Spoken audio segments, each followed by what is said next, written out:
Here's something weird. The people who beat procrastination aren't the ones who stopped procrastinating. They're the ones who figured out what procrastination actually is. Let me prove it. Right now, there's probably something you're avoiding. Maybe it's a work project. Maybe it's a difficult conversation. Maybe it's just replying to an email. And here's what's crazy. You know you need to do it. You know avoiding it makes things worse. But you still can't start. You're not lazy. In fact, you're probably exhausted from all the avoiding. So what's really happening? Why does your brain fight you when you're trying to help yourself?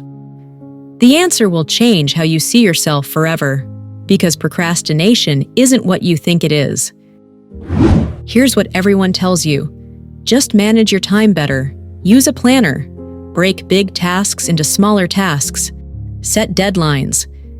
And if you're watching this video, you've probably tried all of that. Maybe it worked for a week. Then you fell right back into the same pattern. Here's why. Those solutions are fixing the wrong problem. Let me show you what's really happening in your brain. Your brain has two parts we'll call the planner and the protector. The planner says, "We should work on that report. It's due Friday." But the protector sees that report and panics. It doesn't see a simple task. It sees danger. It sees the stress of doing hard work, the fear of doing it badly, the boredom of sitting still for 2 hours, the possibility of failure. And the protector's job is simple: keep you safe from pain. So it tackles the planner to the ground and screams, "Do anything else! Check your phone, clean the kitchen, watch a video, anything but that scary thing." And here's the trick. It works. For about 5 minutes, you feel relief. Then the guilt hits. The shame. The voice that says, "Why can't I just do this? What's wrong with me?" And now you feel worse than before. So you avoid even harder. That's the trap. Most people think procrastination is about being lazy or not caring. But the truth is the exact opposite. You procrastinate the things you care about most, because caring makes the fear of failure even bigger. Ready for this? Procrastination has nothing to do with time management. Procrastination is just your brain trying to avoid uncomfortable feelings. When you watch Netflix instead of working, you're not avoiding work. You're avoiding the feeling of stress, the feeling of boredom, the feeling of, "What if I fail?" Think about it. Have you ever procrastinated on something fun?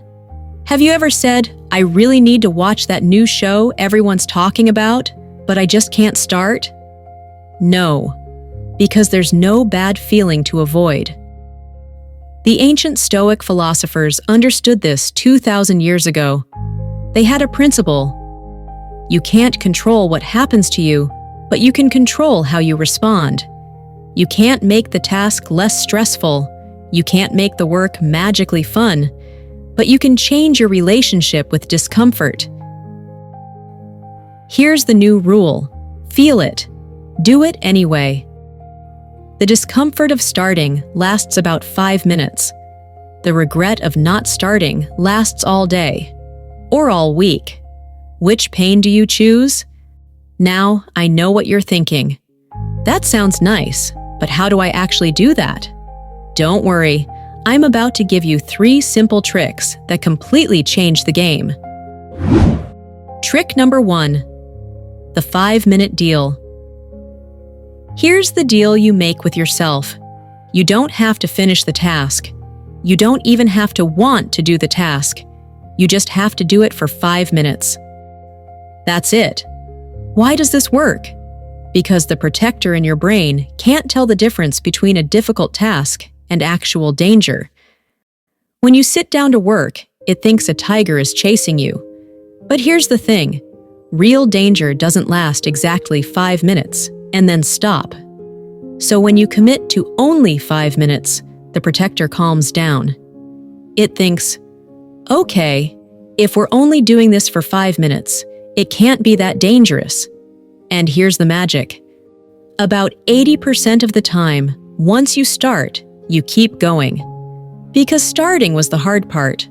Once you're moving, you want to finish. Real example, my friend Sarah had a thesis she avoided for 3 months. I told her, just write for 5 minutes, 1 paragraph, then stop. She rolled her eyes but tried it. 3 hours later, she'd written 5 pages. She didn't need motivation, she just needed to start. Tomorrow morning, pick one thing you've been avoiding. Set a timer for 5 minutes. Don't think, just start. Trick number 2, talk to future you. Here's a weird fact about your brain. You treat future you like a stranger. Scientists did a study. They found that when we think about ourselves tomorrow, our brain lights up the same way it does when we think about other people. Future you isn't you. It's some random person you don't really care about. That's why it's so easy to say, I'll do it tomorrow, because tomorrow's problem belongs to someone else. But here's the trick. Imagine future you as someone you love.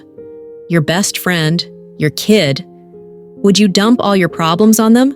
Would you make their day harder just so yours is easier? No. You'd help them. So help future you right now. Here's how.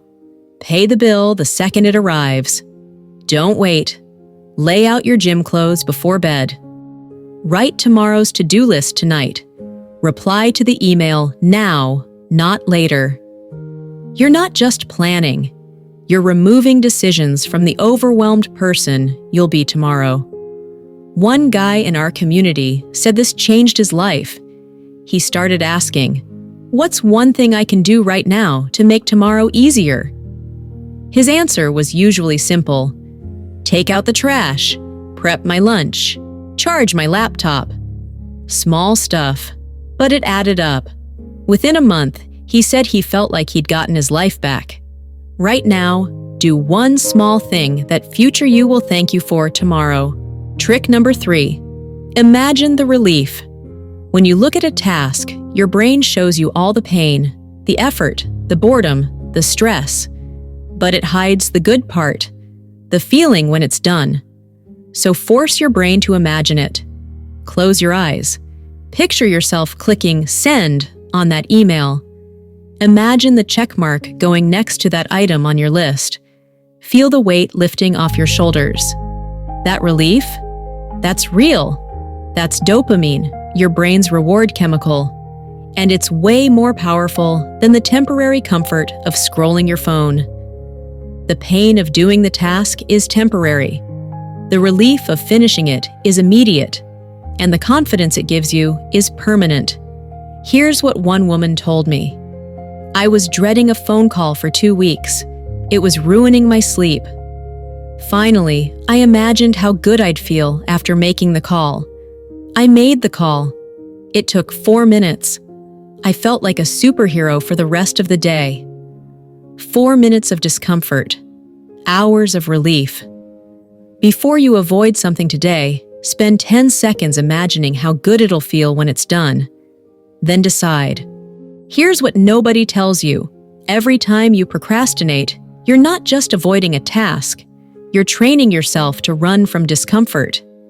And life is full of discomfort.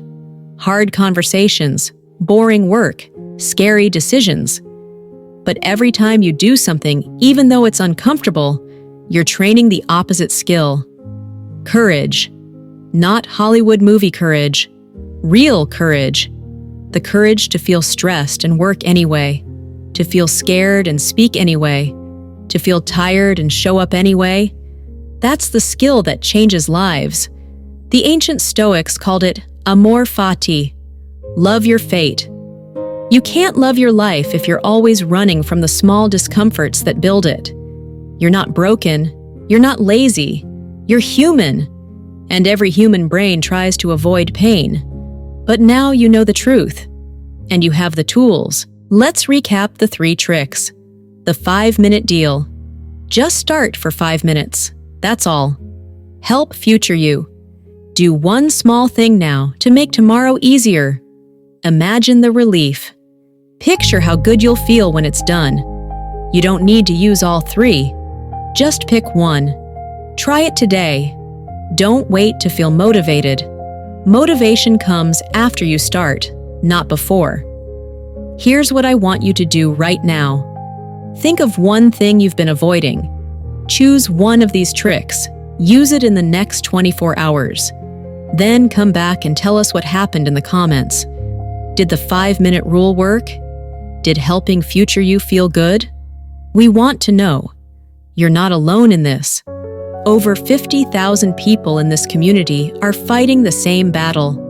We're all learning to feel it and do it anyway. If this video helped you understand yourself better, hit the like button. Subscribe to Psychology of Success for more videos that actually change how you think.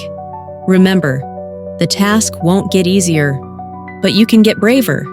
See you in the next one.